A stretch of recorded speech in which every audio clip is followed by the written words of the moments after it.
Hello, everyone. Welcome to the fourth webinar in our Marx Salon series. I'm Rinalini Vasudevan, Assistant Editor at Marx, joining you from Calcutta. And I'm pleased to introduce this evening's session, which is titled Towards an Imaginary of Sufficiency. This conversation is part of a longer series of talks that we're organizing on the broad topic of futures of the planet and art worlds to come. We've so far had 3 very successful discussions in this series. We've looked at issues of anthropocentrism and ecology, the limitations of the human body and mind, and ways in which performance and language help us. And we've also dealt with the boundaries posed by our current knowledge systems and the ways in which interdisciplinary studies in the arts and sciences can show us the way forward. In tune with concerns about adaptability, sustainability, and survival, which are, of course, key concerns in our current times, we are going to be looking at the subject of architecture and planning today. Both issues, that is architecture and planning, have been at the core of Marx's concerns right from the beginning. And the organization was, of course, founded by a group of architects. And over these concerns have only grown in relevance. Today, there are a bunch of issues that we are going to be specifically focusing on. So, in what ways are our living spaces and building practices going to respond to the change that's been brought on by the ongoing crises? And this is crises at different levels. We are not just looking at the pandemic, but also in terms of constitutional and democratic crisis and the crisis of the environment. And the shifts that are necessary for the times, how are they going to be brought about through a rethinking of ideas as well as materials and design?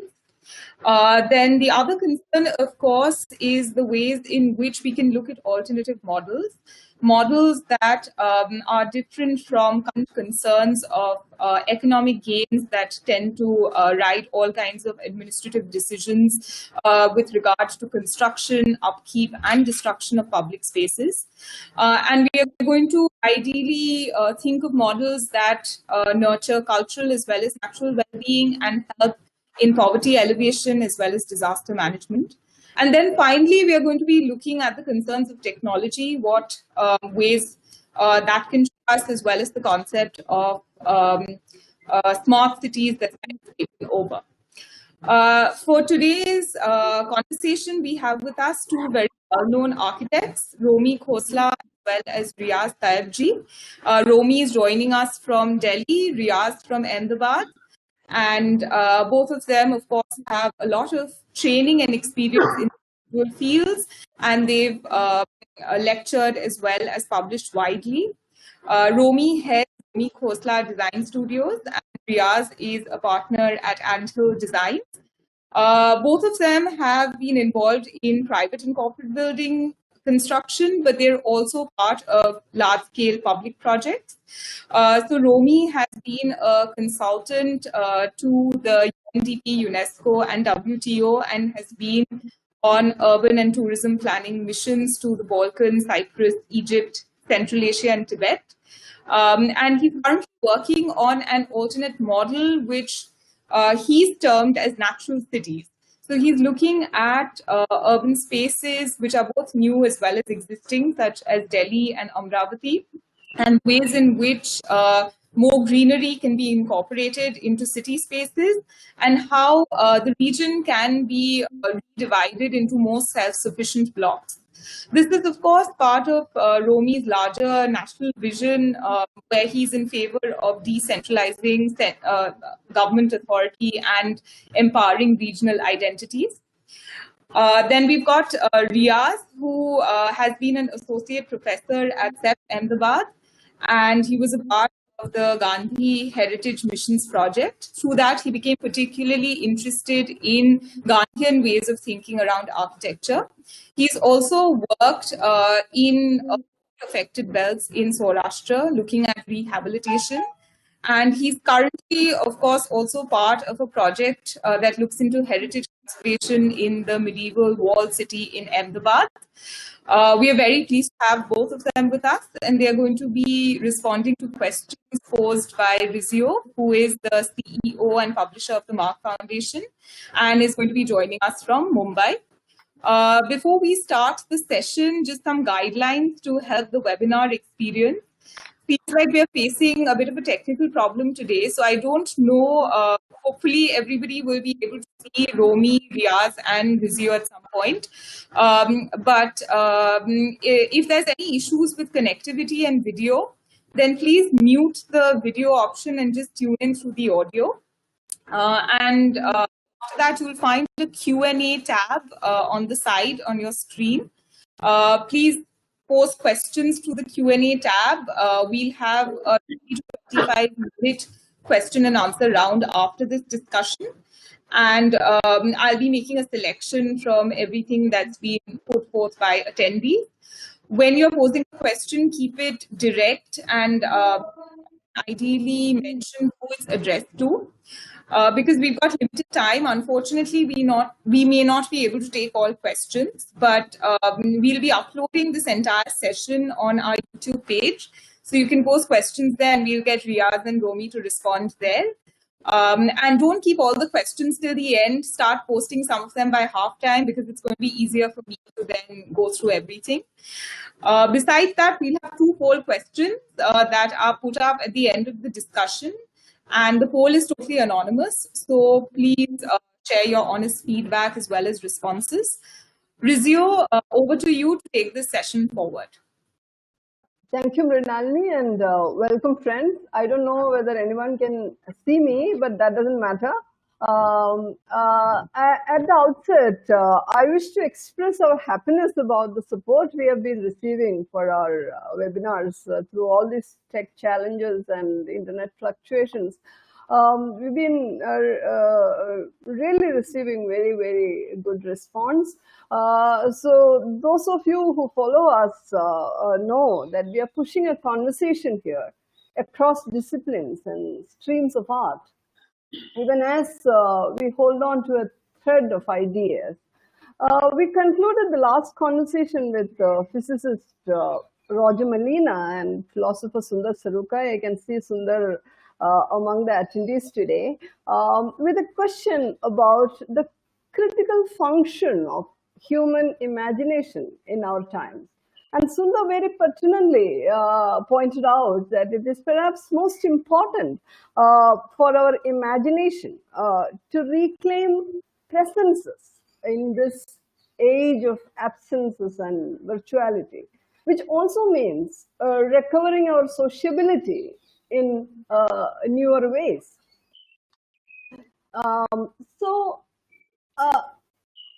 If you think about it, this seems the greatest challenge of human imagination at this juncture. So we thought if we have to reclaim presence in any socially experiential manner, we need to create a space for that. And that is where we see architecture in the series. For Mark, this is not an instant realization or anything, as Mrinalini said. This is a certain evocation of its founding moment. Marg, even as it is meant to be a path, is the abbreviation of the name of the original collective that brought it forth, Modern Architectural Research Group. And our founder, editor, Mulkraj Anand, writer and philosopher as he was, called architecture the mother art in his first editorial called Planning and Dreaming, which was what they were actually doing at the threshold of independence. So architecture was not only a source of design and a resource for making, but it was a metaphor for all creation that comes out of human imagination. So now this is the connection that we see. Today, we are also at a critical juncture as our founders were.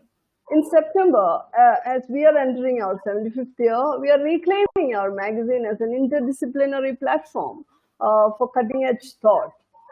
While the idea at the core of the September issues, crisis and continuity, reflective of not only the pandemic, but also the very transition of Marg at this time. The main segment called In Focus in that issue is on architecture. And our lead essayist in that segment is also one of our speakers today, Romi Khosla. I would call him a true dreamer. This is a critical moment for us, not only because of our 75th year or the uncertainty in which the pandemic has left us, but also because it reminds us of another critical moment in history when world leaders were thinking of a new order. This month, 75 years back, our world saw representatives of three powerful nations at that time come together in Germany, the USSR, USA, and UK. Stalin, Truman, and Churchill. The Potsdam Conference, as it is called, discussed a post-war order, as we are discussing a post-pandemic world order today. The conference was from 17th July to 2nd August 1945. They were discussing what to do with Germany and how to avoid further wars and all that. And while the meeting was on, the results of the British general elections were announced, and Attlee replaced Churchill on 28th July. That was yesterday. The anniversary was yesterday. So we talk about new order and change and all that. And we know that the USSR is a memory. And now, today, we are watching the implications of Brexit, and we don't know where the UK is going and how things are developing between the US and China as we talk today. So today, with all this, today at Marg, we realize that it is just not possible for us to talk about art or architecture or aesthetics at this point without reference to this contemporaneity. And that is why our June issue is called Art and Conflict. It is compiled by Glenn Lowry, the director of MoMA. This issue is online, and it starts with an important conversation between Glenn and Homi Bhabha about what we are going through today. You can get it online on our website. And it is with all this background that I'm moving to Romi to open this conversation. Romi, thank you very much for joining us.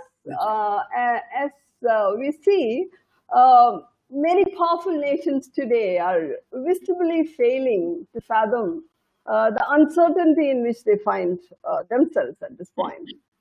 This is a very delicate threshold of time.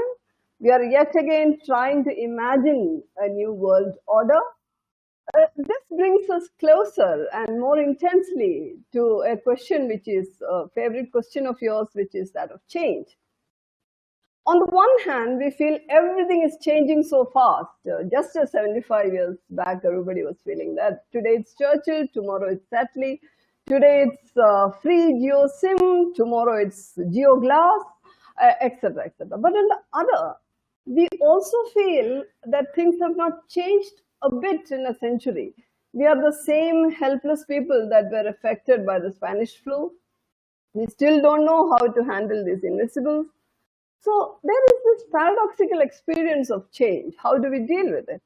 Romi, as an architectural thinker, how do you understand the nature of change? One, in ideas, and two, in materials.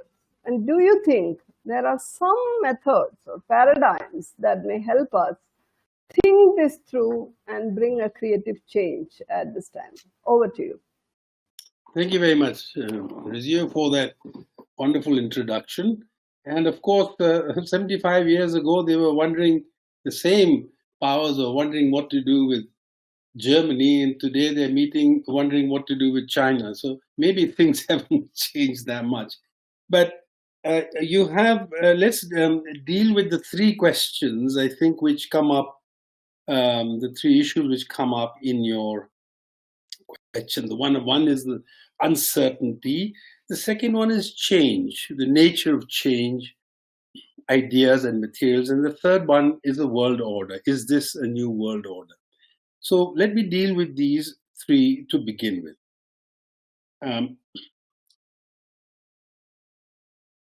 I'll begin with your question about imagining a new world order. In in one word, are we in the process of forming a new world order? I would say yes. This is my personal belief that we are at the end of an era which has lasted some 500 years, during which the present world order was assembled. This is a vast subject, so I should only deal with it in an elementary way. 500 years I've put because Columbus landed in the Caribbean in 1492, and that means that the Pacific world changed after 1492. Vasco da Gama landed in Calicut in 1498, 6 years later, and the whole of the Indian Ocean world changed. These are just events that took place almost 500 years ago, actually 528 years ago.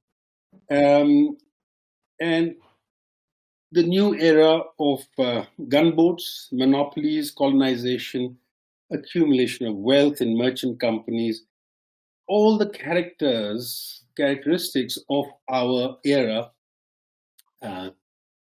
began. And during the ensuing 500 years, the Atlanticists actually assembled the world system under which we are working. Assembling the Death Star, actually, in terms of Star Wars.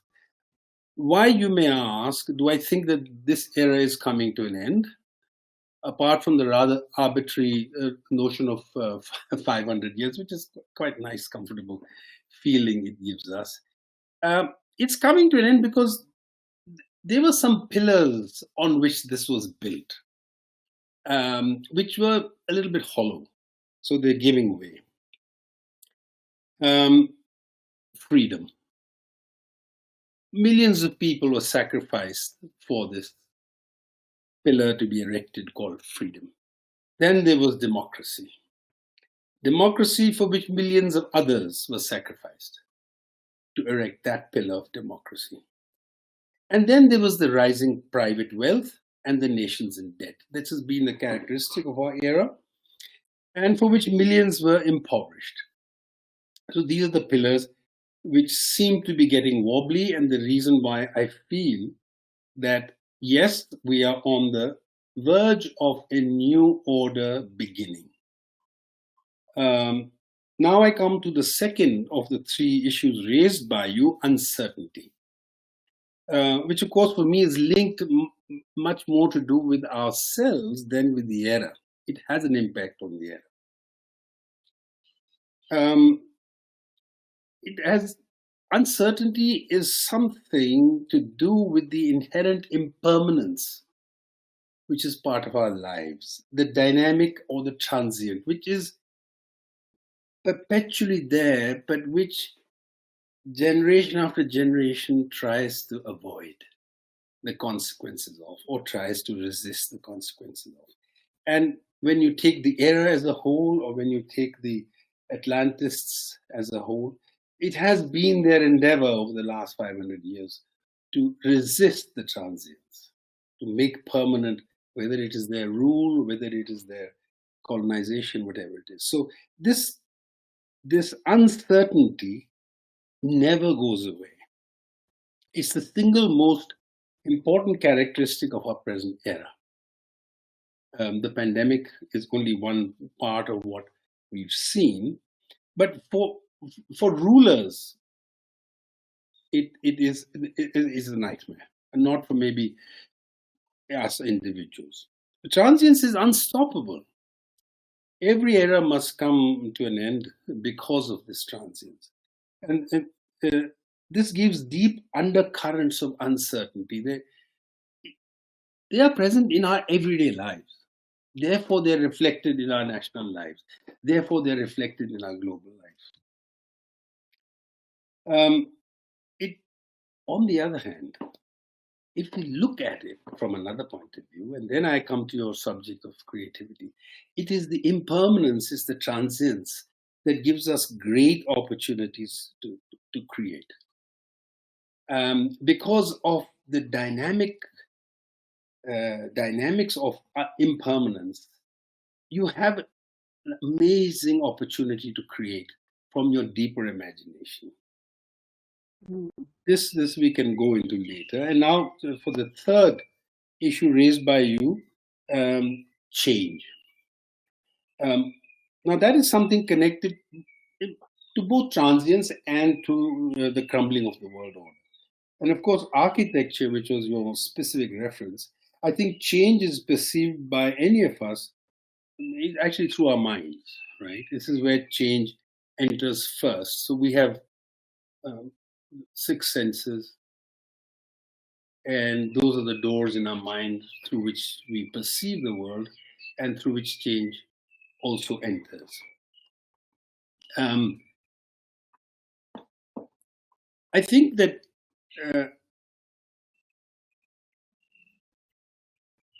if a creative person actually resists the notion of change and thereby creates a hurdle for himself, if he embraces the idea of change, then his creative work can go forward. Now, I can try and illustrate this through architecture or through. Let me take two issues: uncertainty and change, and let me bring it down to a mundane level of a building. Let's say we decide to change the materials, and let's say, and I'm taking a real case here, but I won't mention it, that we decide to put up in a building entirely with new materials, let's say steel. The whole building is made from steel because it's the material I've identified which can cope with uncertainty of use. What a steel structure does is it gives you enormous spans, vast open spaces inside a building. And the uncertainty of its use over the duration of the life of that building, maybe the life of the building is in modern times, maybe 50, 60 years. Its use is going to be changing. So let's call it an uncertainty of use. So when we don't have any columns, we have large spans, there are multiple opportunities to use this space to respond to the uncertainty of its use tomorrow or even today. We can raise partitions, we can have new doors, etc., because the shell is a thing which doesn't change. However, just to continue with the idea of creativity, suppose I was, on the other hand, to move away from this mundane notion of change and flexibility and uncertainty from its just material and architectural sense, and move away, zoom out of it, zoom out of a typical building, move into higher levels of interpreting what change means in architecture. Then we need to analyze both uncertainty and change in a slightly different way. I would have to move away from architecture towards life, the meaning of reality, the purpose of our existence, and in there architecture comes in, because in fact I would have to mentally start conceiving of cities, of entire areas we're living in. What is the purpose behind which we are doing this? Why are we doing this in a particular way? So it's very important, I think, for us as creative people to have this door from a mundane interpretation of something opening out into a much deeper aspect of it and to feed back into it. So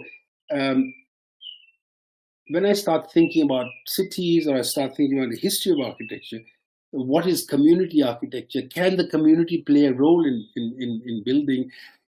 Am I choosing a material that is going to be detrimental to the environment? Can I make a house that is of completely natural materials? So these are the deeper aspects of these terms that I'm using, and they would therefore be reflected in the level of creation that we are doing, let's say at city level. Let's talk about change and flexibility at the city level. Now, obviously, if I take an example of the Central Vista project built by the colonial rulers, they are built to stay. There's no flexibility in that. There's no opportunity for change. And if you do it, as they're trying to do now, they're just trying to change it to something else. But imagine an idea of a city which has got facilities that keep changing. Imagine a stadium in a city which is not used only for sports, but for huge community purposes. So these are the ideas that begin to come to you when you take terms like uncertainty and change, pull away, and start affecting the environment around which you can actually reflect the way the city is changing, how architecture can respond to the inevitability of change and transience, etc. So in a sense, what I'm saying is that the meaning of a term will depend on your order of thinking. If your order of thinking is restricted to the mundane level, if you're happy listening to Arnab Goswami, it's fine.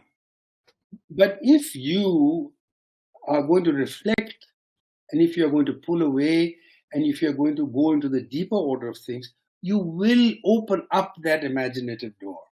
You will open up the unlimited potential of creativity. And I may be dealing with this, Rizio, in a slightly abstract way, and we can get more specific as we get on with it. But let me leave it at that and ask Riyaz to bring us back down to the earth. Thank you, Romi. Actually, that's a very good opening space where we are in. Like, this whole question that you're bringing up of the dynamic of impermanence. Like, there is a very dynamic impermanence which is available there, and the possibility of looking at change as something, and the imaginaries that it can create. That is a place where, Riyaz, thank you again for joining us. I am coming to you from that space, and at this juncture, do you see that this kind of a movement of opening a door to the deeper from the mundane, how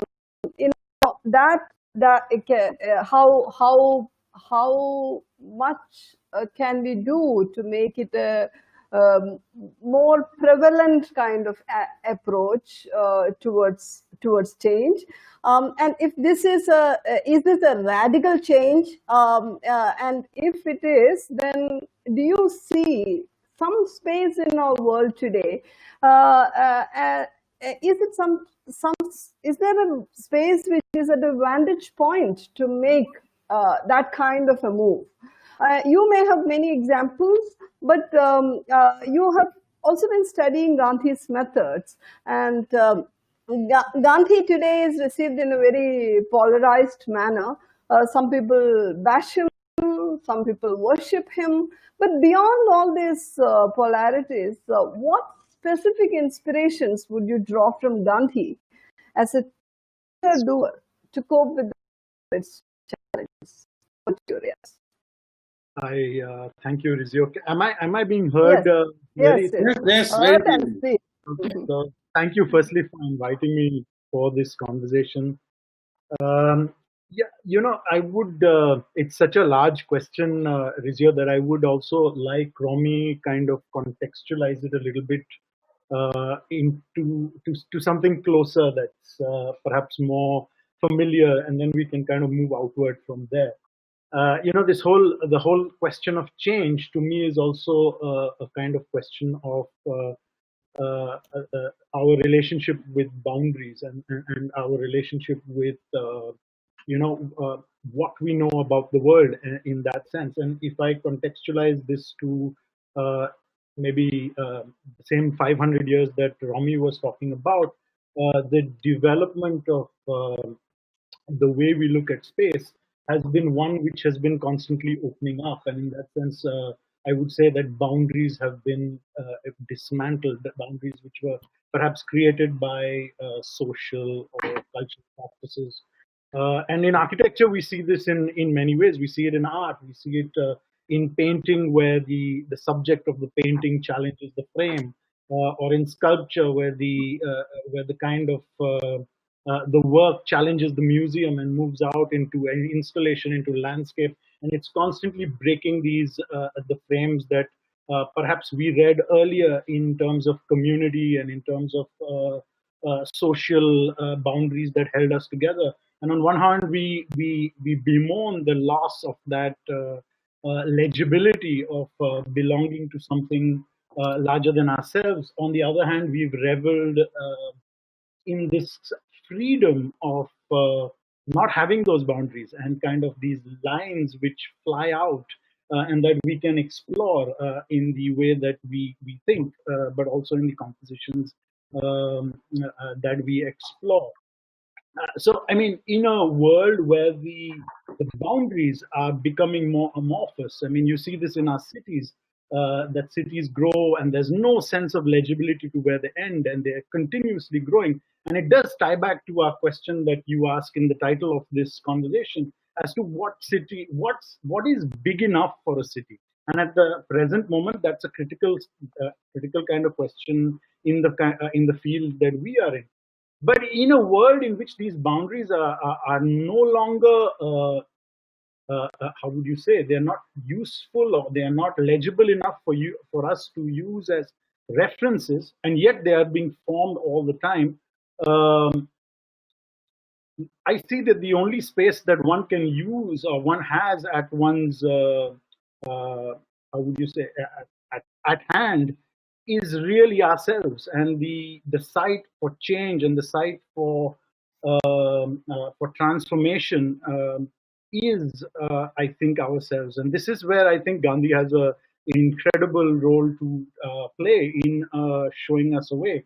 If I look at this description of space that I've just outlined, the opening up of it and the dismantling of boundaries, it's happened because of technology, the way that we've been able to appropriate, change, in some sense destroy our environment. And technology has given us a huge strength and power to make these transformations. And that has been one of the drivers of what we call modernity. On the other hand, there is the development of the individual, a consciousness that has allowed us to think as individuals and not as collectives. And this has had ecological consequences. But we've also reveled, again, as I said, in the fact that we've had this freedom. Gandhi didn't look at modernity as how would you say? He did not look at it as a fait accompli. He looked at it as a transient phase, and I think one of the reasons he does that is because he feels that unless one bases a civilization on the inner realities of humankind, it cannot be a just, it cannot be an ethical, moral civilization. And in some sense, if you look at technology, as I think Sundar and Roger were talking about, as instrumental, then you need the individual to be able to temper the instrumental, and the instrumental and the technological cannot be ethical and moral in itself. So it's the individual that will temper it with the ethical and the moral. And in this, Gandhi is one, perhaps the only one I know, who imagined a modernity that was based on the self, and the self as a site for transformation and change, for movement even. And in this, he was, he was incredible, because like what Sundar was talking about last time, the imagination as an inner perception is something that Gandhi takes very seriously. And if we are to draw from him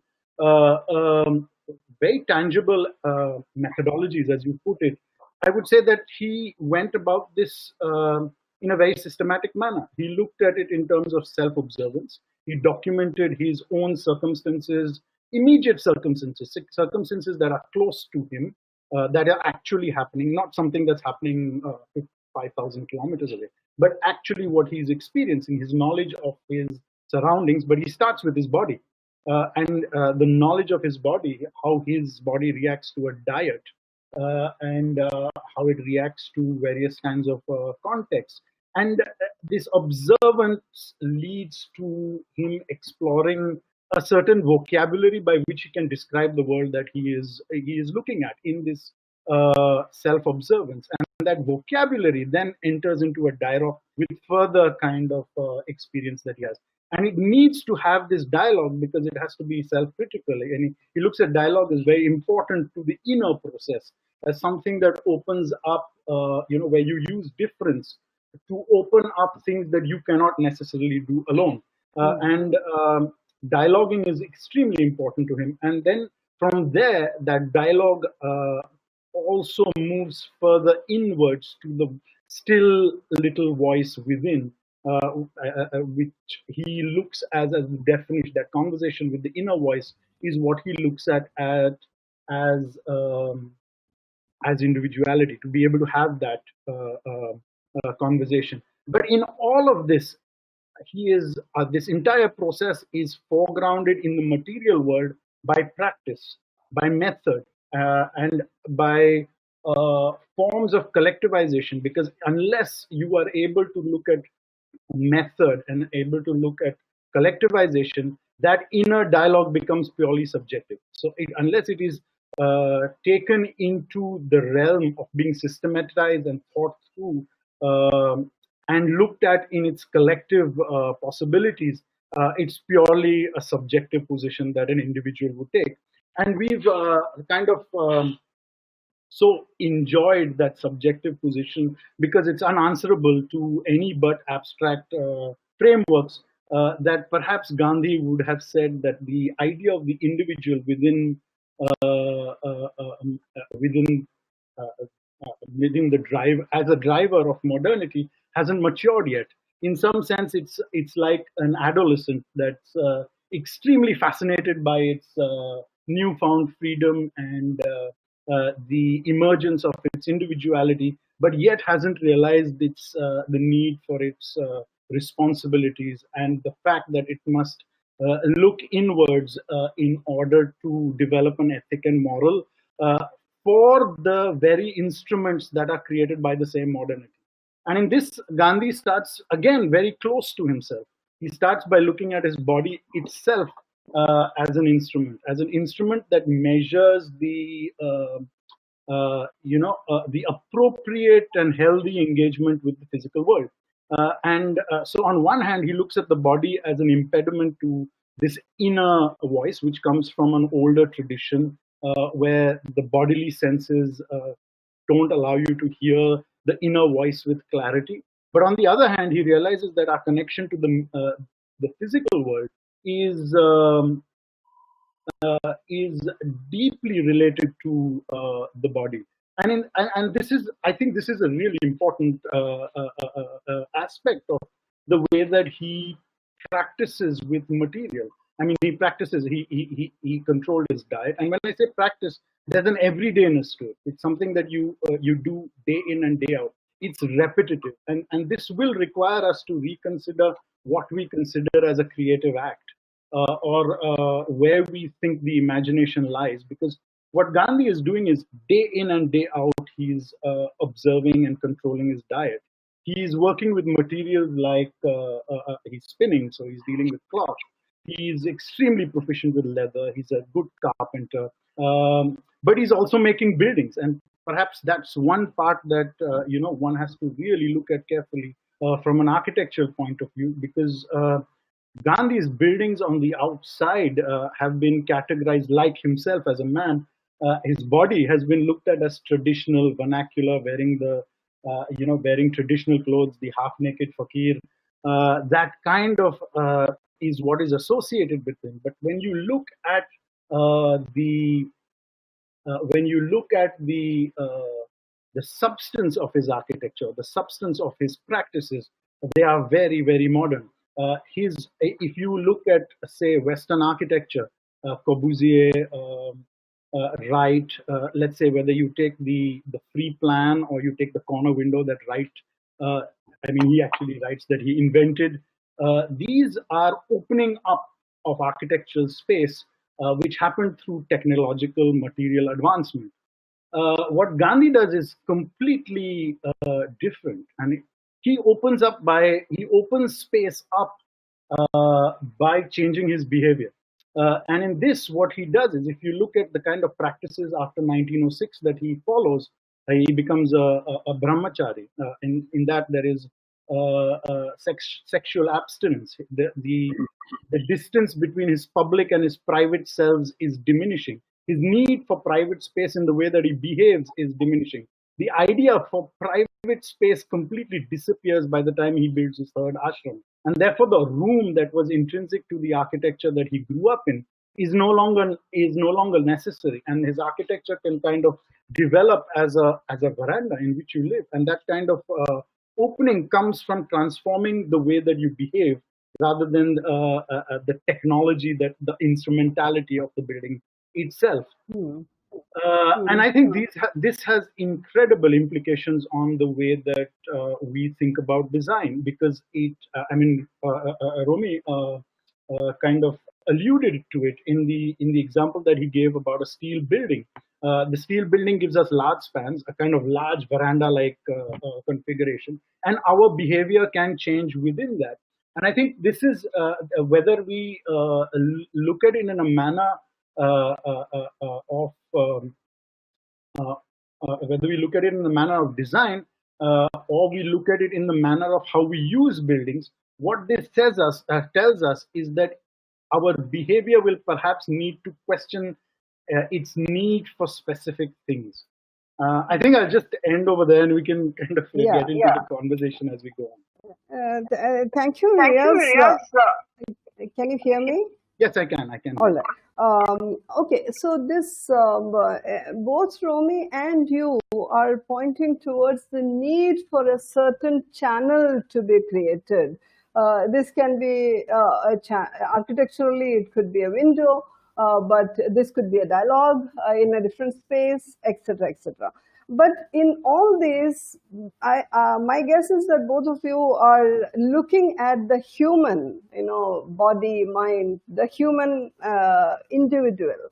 But my question to Romi is that even as we understand this, both of you are very strongly talking about this inner space that we need to explore. We are in a world where even as we talk about critical issues such as disaster management or poverty alleviation or environmental well-being, all of this we know demand high levels of human resources at various levels. But ironically, our discussions, government level discussions, institution level discussions, when we talk about all these critical issues, our discussions center around the economic aspect. So change is seen vis-a-vis the particularities of privilege, economic privilege. So now, how do we begin to create these new priorities that you're talking about? And more importantly, not just create, because people like Gandhi have been creating this, but how do we find acceptance for them, social acceptance, larger acceptance of the world for them? For instance, Romi, your own proposal of the natural city, this is such a dream, What do you think? How do we change over to get there? What is your view on this, Romi?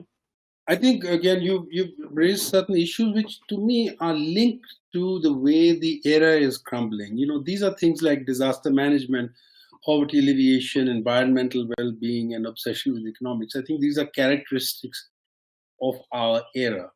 And it is not as if you can tinker with one and not the other. If I would say to you, if I was to convert those four terms that you've used, disaster management, I'd say a complete failure. And I'm talking only about Indian urban cities. Let's be clear. Disaster management, I'd say a complete failure of urban governance. Poverty alleviation, I'd say over half the city of Delhi or Mumbai live either in slums or in illegal structures. Environmental well-being, the state of pollution, the absence of sewage services, electrical services, layers of waste covering the city, and of course the obsession with economics, your fourth point, and the consequences of this has been enormous inequality and the extraction of wealth. Almost 75% of the wealth of India is owned by 1% of the population. Now, what happens is that these situations have come about because of trajectories since independence. We have 70 years of problems being created by our inability as a community to rule ourselves, to hand over the powers of governance onto elite. So I think that when you mentioned to me natural cities, of course I'm yes, to a certain extent it's an ideal, but also I'm saying, we have to prepare for another era in which there's going to be not only pandemics, but there's going to be global warming. And how are we going to deal with it? I mean, we haven't dealt with what's happened to us. We've completely failed. Can you imagine something like global warming hitting us at this stage? So these are things that you can't tinker with. You have to change the way you live. And natural cities, I think, is in a sense the idea that I have, which is not advocated at somebody's expense. What is happening is our era has been run at somebody's expense. The enormous poverty. It's simply, natural city simply proposes that in the coming era, we are going to have to live in settlements that are primarily self-sufficient. It also foresees the end of the parasitic colonial city, which is what we are lumbered with for the last 70 years, which are, of course, again, rotting. You can see, you can feel the inability of those who govern these cities to cope with them. Nothing dramatic happens, just crumble away. Behind that proposal of natural cities is a presumption, which is also becoming clearer, that you cannot govern this city like a small domain. It's a huge continent with enormous diversities. And if you do not decentralize your power, if you do not decentralize your creative solutions, if you start telling us what the problems are on a list, and we are trying to apply it to the whole government, you're not going to be able to govern this government. So natural city gets is a node. There are 1,000 natural cities in this country of the next era. They are self-governed, they're self-sufficient.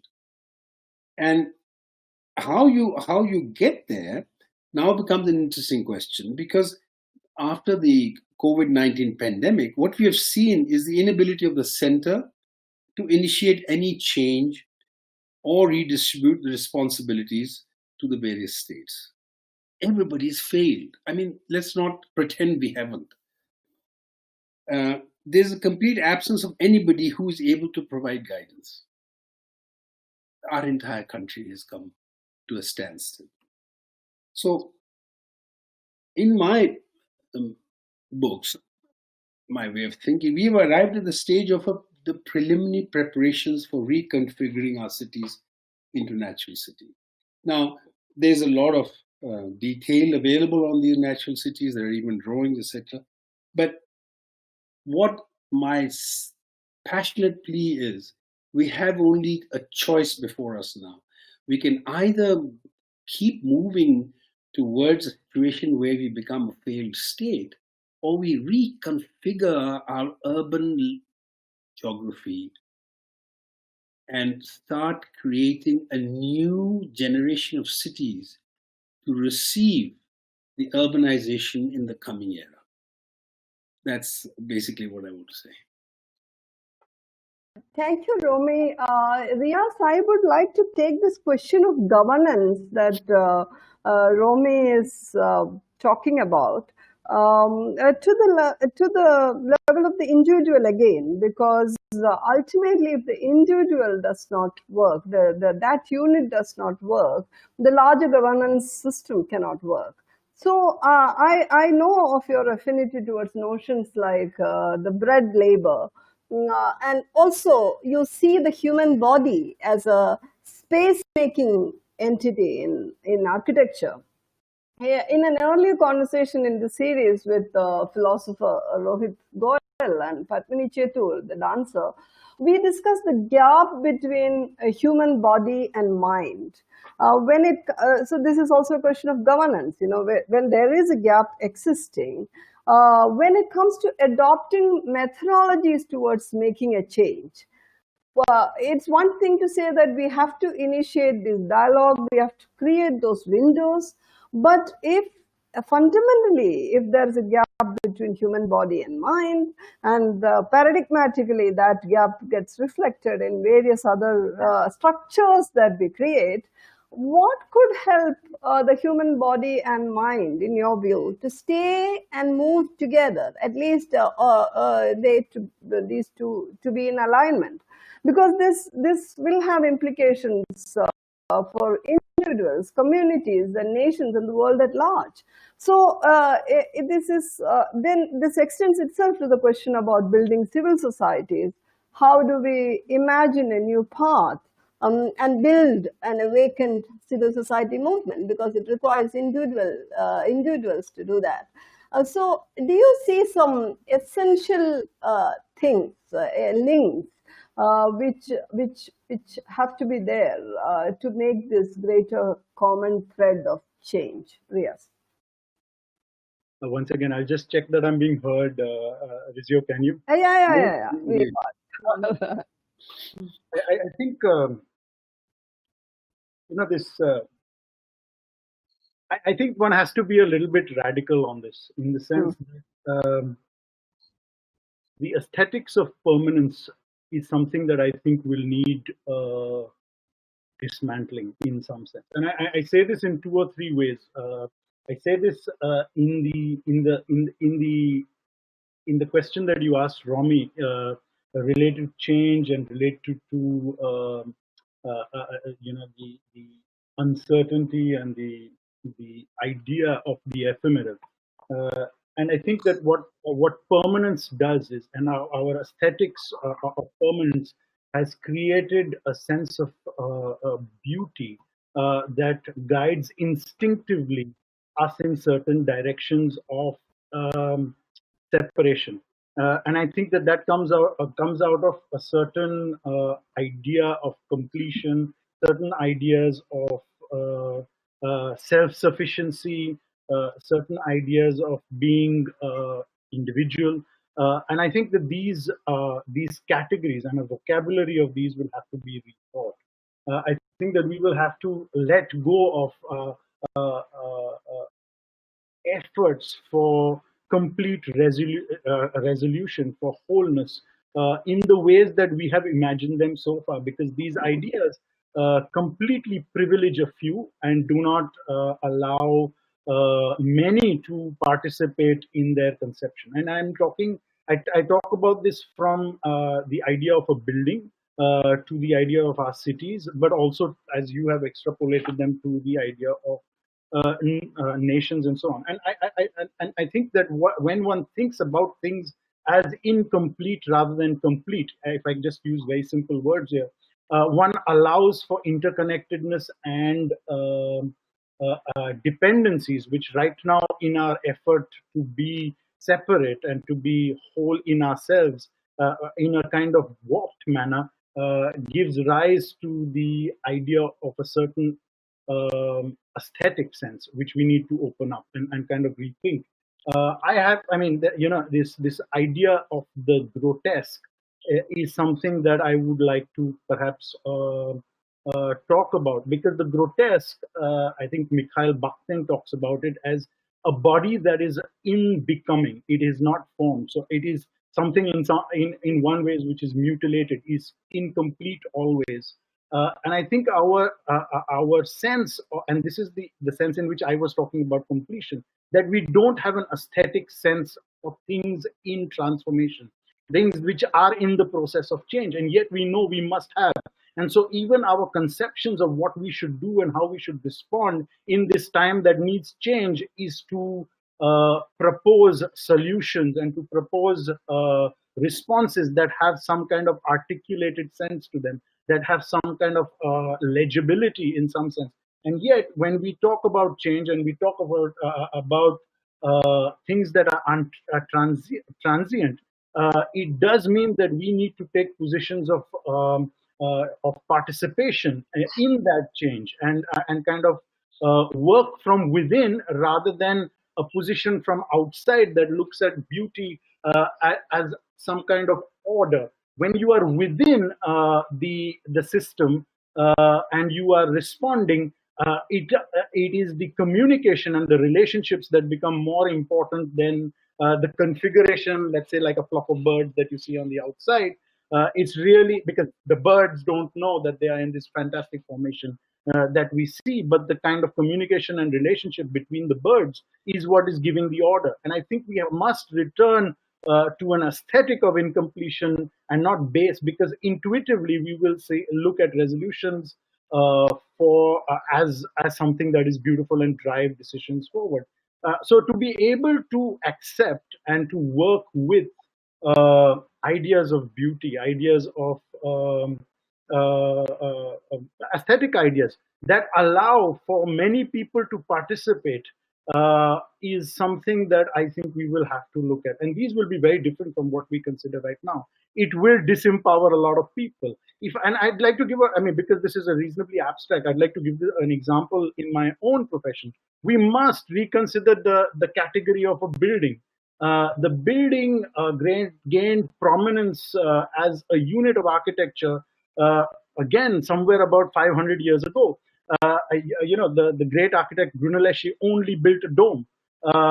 And the project of architecture as a building becomes part of what we consider normal. But that means that when I repair a building or where I engage with the maximum number of processes and practices that are related to buildings, they don't count as architecture. The plumber is not considered part of the architecture, for sure. In fact, sometimes we don't even consider buildings as architecture, because buildings there are buildings and then there's architecture. And so for the category of architecture, something other than a building, which means that architecture becomes an identity category and not part of the physical category of building. Which means that anybody who is related with the physical category of building is not as empowered as, say, the architect. And I think that these are really important categories to open up, because then suddenly maintenance and renovation and change and the things that generate and are much closer to life, as Romi said, become part of the architectural process. If I look at the building as a project, which is a construct of modernity as well, I am not going to be able to talk about and be responsive to the change that we are saying right now is problematic in the world. So I'd say that in order that architecture, but all of these categories, from architecture to city to nation, we will have to dismantle some of them to make our ability to traverse the territory that they create, that opens up. Once we have opened those boundaries again, it makes it possible for us to traverse and involve a larger number of people into those processes. Riyaz, I want to conclude this part of it before we open this for Q&A with one question we just cannot avoid at this particular point. It is a question of technology, because you are talking about, and this is a question for both of you, because I would like both of you to respond to this before we open this for Q&A quickly. But the question that you're raising about the participation of many and also this possibility of in becoming are both available in the way technology is coming up at this point, but at the same time, we are all connected by smart technologies, but these technologies have also engendered a lot of fears.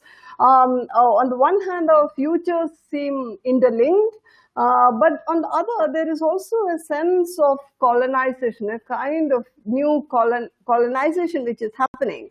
So, how do you respond to that question? And do you see the need to decolonize our communication and constantly be alert about that as we progress with this accommodating many and being in becoming using technology?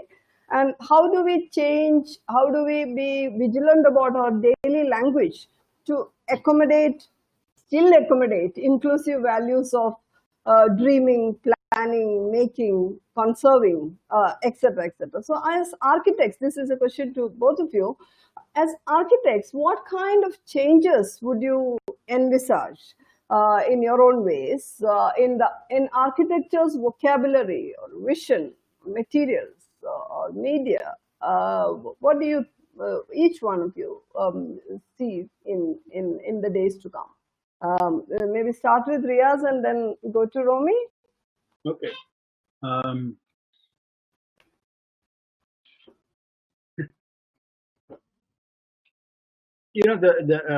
Rizio, I would go back to something I was talking about earlier when I was talking about Gandhi and the use of the word practice. I think the relationship between practice and technology is a very important one. Because, I mean, if I look at technology primarily as a tool, an instrument, as was discussed in the earlier session, and practice and the use and the engagement, the bodily, physical engagement. In our technologies, the physicality is reducing, and therefore the imagination with which one has to appropriate these tools and engage with them, and sometimes even how would you say, accept that there are technologies that are not useful, that are not healthy, and this is an internal question. It's a question of sufficiency. It's a question because only I can decide, or there's an inner question that is able to resolve the question of sufficiency. But I think that to come back to the idea of practice, when you engage with technology through practice, you in some sense control the technology. Not control is not the good word. You engage with it and use it for your purpose, but also in the everydayness of that practice, you are able to think through what other connections that technology allows you to make. If I think about if I think about the mobile phone, for example, the way that it has, I can look at it as a tool that disrupts life, but I can also look at it as a tool that has allowed for new practices and new communications within the architectural setup between site, new relationships between site, office, and client, which allow practices to develop in new ways. And I think that this to take away the instrumentality of technology and embed it into this kind of world of relationships is a very important part. Okay, Romi. I'm just trying to link it back to your title of sufficiency. I think there are two issues here. One is, the more important one is the choice of technique. See, technology is like imagination. It's going to keep developing forever and ever. Nor is anybody in a position to take an attitude or a moral position towards technology. Technology is technology. It just goes on and for the purposes it needs. But a community, a person, a society, a city can debate the question of the choice of technique that it needs.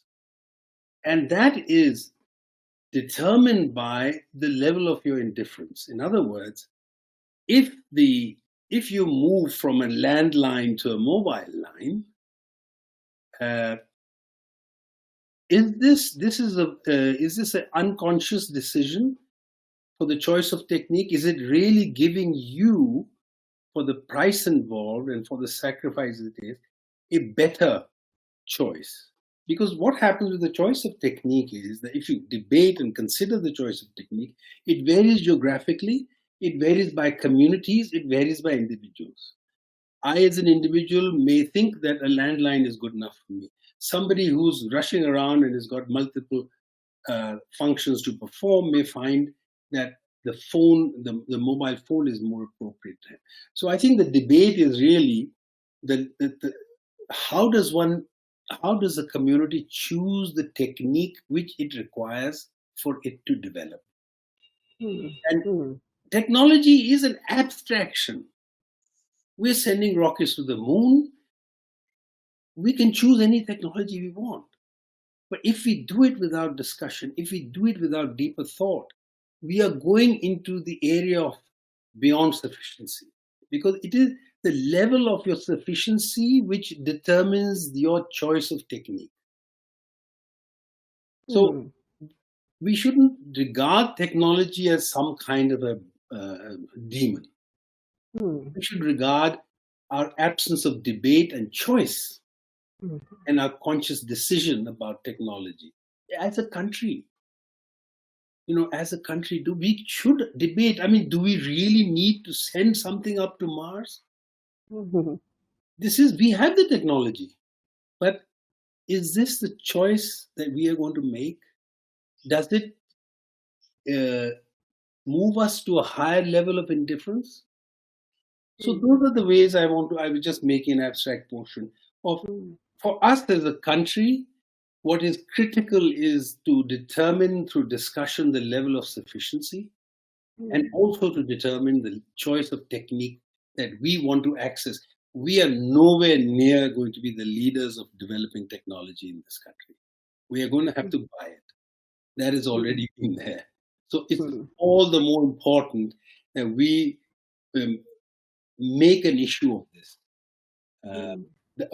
I won't call it appropriate, because I think that when I say the choice of technique, I use these words carefully, because I think that that itself is much more open to inviting a discussion than trying to create any absolutes with it.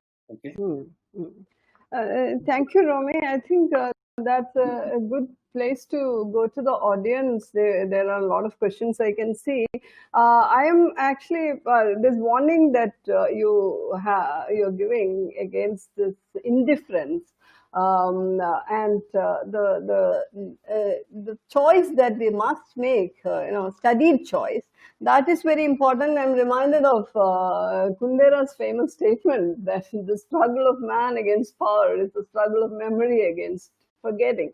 So the vigilance that we require not to forget, understand the historicity of our own context and make those kind of considered choices, that is a certain methodology that perhaps public platforms like MARG is trying to do now.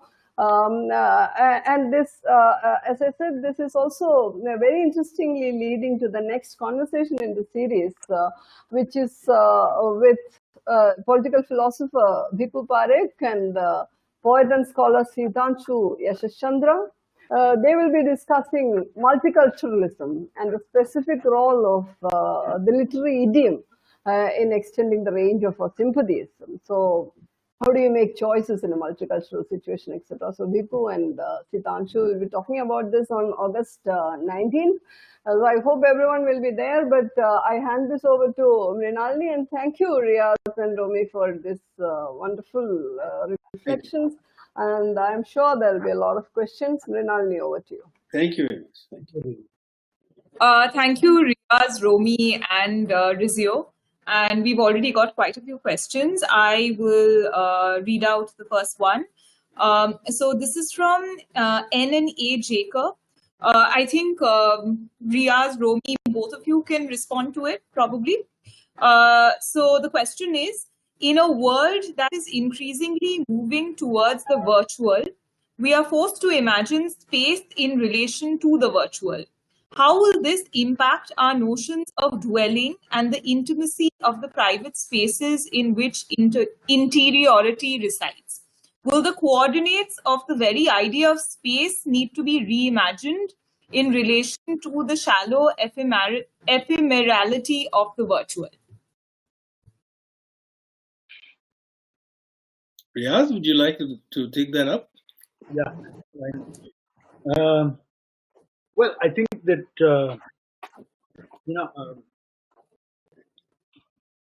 there are a few things that came up in the previous conversation which are useful to relate back to. When Sundar talked about instrumental vision, and he talked about when a moment in history when the microscope or the telescope opened up a new reality, but that there was always a kind of counter, that perception of the world was critiqued by what you experienced in the real and out there. And I think that as we start moving into this virtual realm, I think one of the responsibilities of architects will be to create physical environments which reinforce the importance of a physical relationships. And I think that kind of relationship with both the material, but also in terms of communities that we were talking about earlier, will require a redefinition of how we engage in our professions. So I would simply say that it's, as we become more digital, sometimes you have to kind of question the reason or the kind of what that digital technology brings to the profession. And whether it's appropriate. I mean, a lot of the time, what my sense is that technology is again a symbolic category. Architecture and was at one point of time the cutting edge carrier and register of technology in a culture, and it has struggled over the last 100 years in that respect, because it no longer is at the cutting edge of technological advancement. And in that sense, to associate with technologies that are at the cutting edge becomes again something that says that your architecture is with the time. And really, we have to ask this question whether architecture is and building is a very, very archaic process. And if we look at reality around us, we still build with the same materials that we built with 2,000 years ago, largely. And it's only a few buildings that really exhibit material or technological influence that is of a different order. So I would say that one has to look at this the symbolic aspect of technology very closely as to whether the digital in some way really engages with the physical in a manner that goes beyond the instrumental and beyond the symbolic. You can use technology in many ways. You can use a knife which has a diamond edge to cut titanium, but it would be ridiculous to use that diamond edge knife to cut butter in the morning. So there are technologies of the everyday, and then there are highly specialized technologies. And I think we have to be able to discern when architecture needs and what is appropriate to that technology. And I mean this both in terms of material technologies, but also the virtual technologies that you were referring to. In the way that we use them in both our conceptualization of buildings and our realization of them. Romi, I'm just going to link this back to the question of the choice of technique and the virtual, because the extent to which we take the virtual is a function of technology. The question that's before us is, what is the relationship between the real as imbibed by us by the six senses, hearing and touch, etc., and our consciousness, and the real which comes at us from the screen? Now, there are two realities. There are two different ways of absorbing those realities. I may choose to confine most of my activity to the virtual reality, in which case I can say that certain part of my sensory uh, perceptions are not required. I see over the course of time two completely different trends which are already beginning to emerge in architecture. The architecture, or I would say the creative product, which relies much more on technology and much less on all the senses together. I'm not saying it relies um, not on the senses, no, all the senses together in one's consciousness. That reality is different to the reality which a virtual um, reproduction does. I have no moral attitude towards technology or the virtual. I think it's fine. I think people create wonderful things with it. It is that it's different. Different. And those people who in architecture who want to follow the integration of their own five senses, they want to go and build in mud, they want to go and step in it, they want to feel it with their hands, they want to smell it, will produce this different architecture to the one that is produced through the virtual technology. They're both equally good. I have no attitude towards them. Okay. All right. Okay. Thank you, Riyaz and Romi. Okay, so the second question is from Abhishek Chauhan. And in fact, that's sort of related to a question even I had. So Abhishek's question is, do you think that contingency becomes essential in the face of uncertainty? Should a contingent architecture of life and else be required for making a future world? So this is something that you anyway kind of hinted at, Romi, because you were talking about how in some ways we have to be prepared for constant change. But when you were also talking about the concept of sufficiency, if you throw the word sufficiency at an architect or a planner, in what ways are you really going to see it? Because here you are looking at a space that's constantly changing. And what is sufficient today might 2 months later also not be sufficient. So typically you would think of often, capacity or, the widest reach for a certain population or, ensuring a certain consistency of standards of lifestyle, etc., given to all. But how exactly would you understand sufficiency, especially in relation to uncertainty? I think that sufficiency is directly related to resources. So, what is sufficient? Again, it's a business of the choice. You're not doing a choice of technique here. You're doing a choice of resources. Firstly, what resources you want to use? Are they sufficient? Are they the right resources to use to give you what you want, and not what you aspire for? They're two different things. So I think it's a question of actually, if you take it at the global level, it's a question of the environment. It's the question of whether, not an abstract form, are we going to make a choice like this and increase global warming? I don't think those are very simplistic kind of choices we have to make. It's much more what Riyaz is on about is what your internal discipline tells you is sufficient. If you have an uncontrolled internal discipline and you make a choice which is not intended for sufficiency but for some other goal, then you will make an inappropriate choice. Here is how you choose to use your resources is very, very connected with your inner self. Yeah, Okay. I think that I echo what Romi said. I think that sufficiency is not a metric. It's a relationship. It's something that that happens in relation to what is around you, the environment, resources being one of them. I think that in the industrial mechanical paradigm. Efficiency is one category that we look at when we are talking about relationships to time as a resource, economics, etc., etc.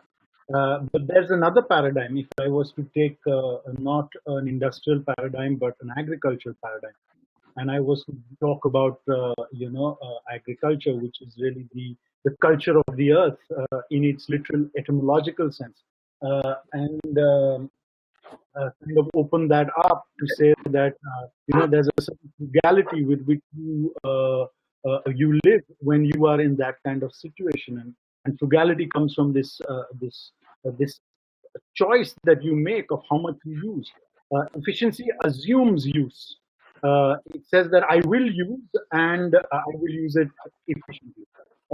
Frugality asks the question of whether I should use it at all and how much I should use, and whether some amount of that be kept away for next year's harvest, and so on and so forth. And therefore, there is a different notion of time when one thinks about sufficiency in that sense. And therefore, just as one looks at efficiencies and one looks at frugality in this kind of paradigm, it is where I think the idea of sufficiency could be looked at. Okay. Another question, which is sort of linked to, again, this idea of back to earth, and since you raised the whole issue of agriculture also, which is, this is being posed by Aarti, and she's asking if the COVID-19 pandemic has started a sort of reverse migration and a kind of back to roots feeling. Do you think this would help your idea of natural cities, which of course would be utopian?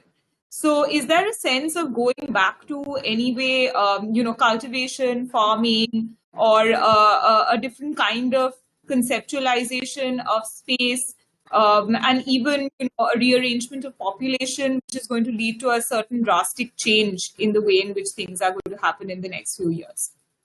Well, just to talk about natural cities, yes. In one word, I would say yes to all the questions that he has asked, because it does mean that sufficiency is self-sufficiency, which means you have to break yourself down into a number of sub-regions which are self-sufficient, particularly in food. You have to go back to seasonal fruits, you have to go back to agricultural practices, and stop transporting thousands of kilometers to transport food, and stop having certain regions supplying grain to other regions which are supplying fish. This is a totally incomprehensible way for a country to function. For the size of India, we're not bringing some produce to the local market. We're taking apples from Himachal to Madras. It doesn't make sense. You're buying them here at 30 rupees a kilogram and selling them at 240 rupees a kilogram. It is ludicrous to do that. So you have to think in terms of self-sufficient regions now. And yes, you have to return to agriculture. You definitely have to return to multiple crop agriculture, multiple products from agriculture. You have to become self-sufficient in power. You have to become self-sufficient in the way you treat waste, in the way you have water, collect water and use it.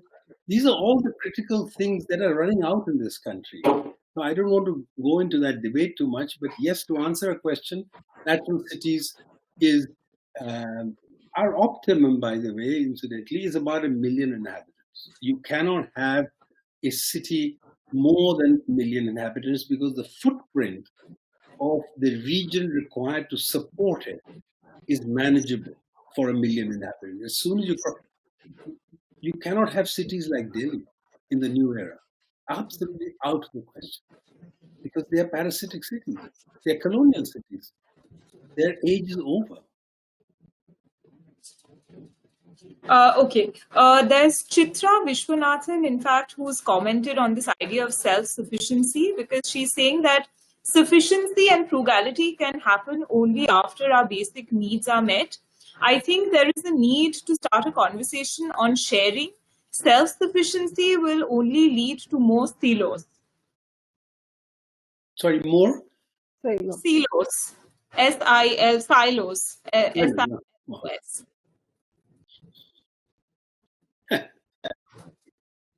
Self-sufficiency doesn't lead to silos. Self-sufficiency leads to self-sufficiency. You become self-sufficient. Why should it be? Why should it lead to being in a silo? I haven't quite made that connection, but I'm sure that can. Romi, I think what she is meaning is like by self-sufficiency. The doubt is perhaps whether there is an emphasis on the self as opposed to sharing, so that might be the doubt. That's what I'm assuming. You see, we are talking across many levels now. An individual household can be self-sufficient, and a mohalla can be self-sufficient, a city can be self-sufficient, a region can be self-sufficient. So I think that if we talk about a region being self-sufficient, and everybody who lives within that region is in exchange with each other to further the idea of self-sufficiency, then exchange will take place, undoubtedly.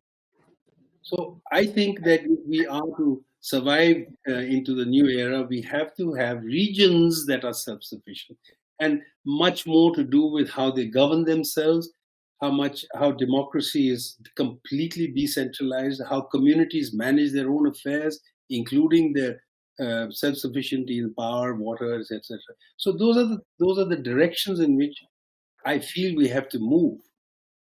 In exchange, yes, exchange is certainly part of it. All right. And there is one final question also, which is again with this idea of sufficiency. At times, it is often clashing with the concept also of aspiration that you mentioned. But in some ways, aspiration is so closely tied to creativity and architecture. So how does one arrive at a kind of balance between the two? Because, is it completely something that we're looking at which is then functional? Where does beauty and aesthetics and other matters come into play? I think I'm going to leave Riyaz to answer this because he's done so much more thinking about how the aspiration one has to do with one's internal self. So perhaps he can guide us on this. Yeah. No, I think the issue of aspiration is an important one. I'm trying to articulate a response because I think that the word is often misunderstood as something that I have. It's often mixed up with ambition, and it's often looked at as something that one has to attain, and I think that when one aspires, it can be of a shared kind as well.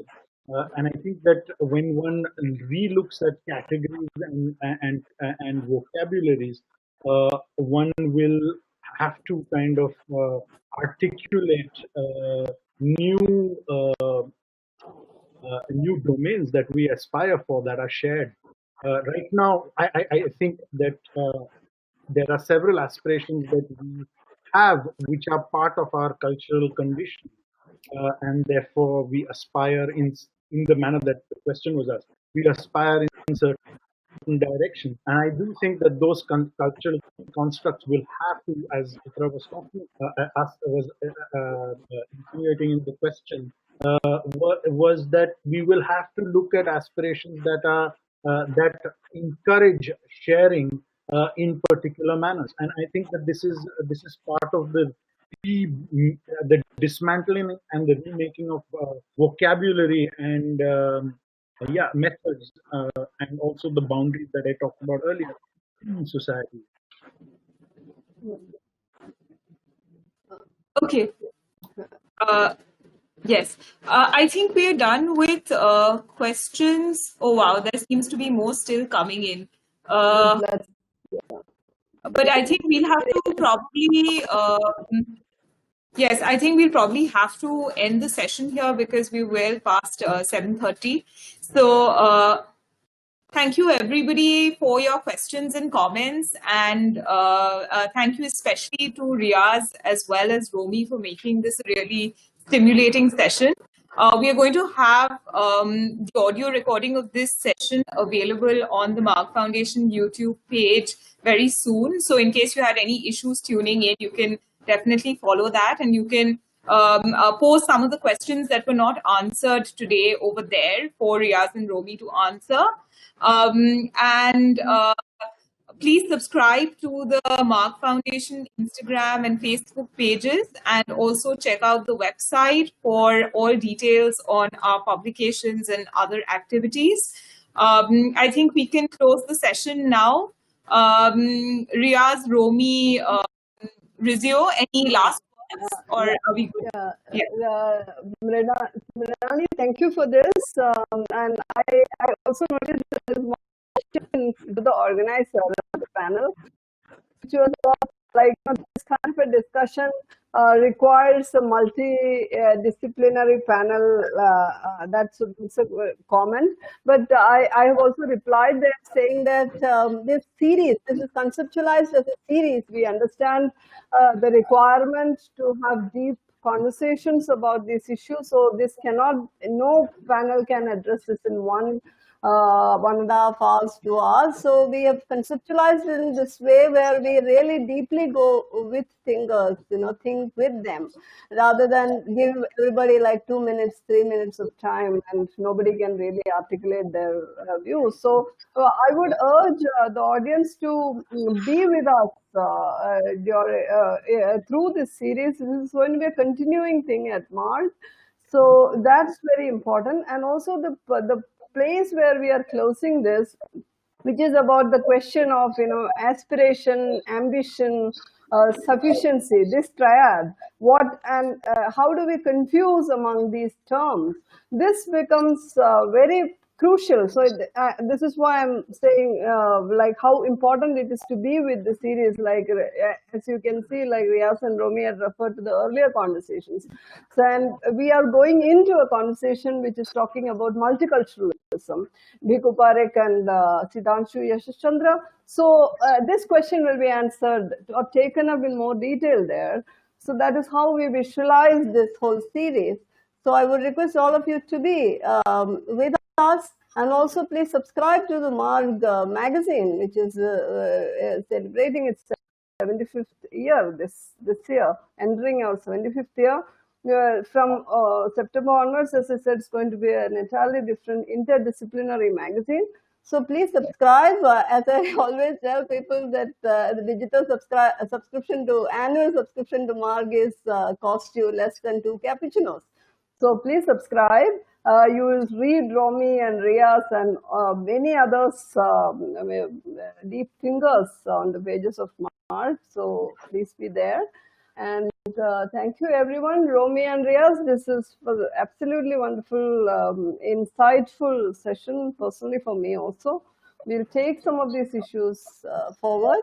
And thank you very much. Nalini too, and thank you, audience, for being there. Thank you. Thank you. Thank you, Rizio. Thank you. Yeah. Thank you, Riyaz. Thank you. Thank you, Ram. Okay, goodbye. See you all again on August 19th for the next salon. Good night. Good night.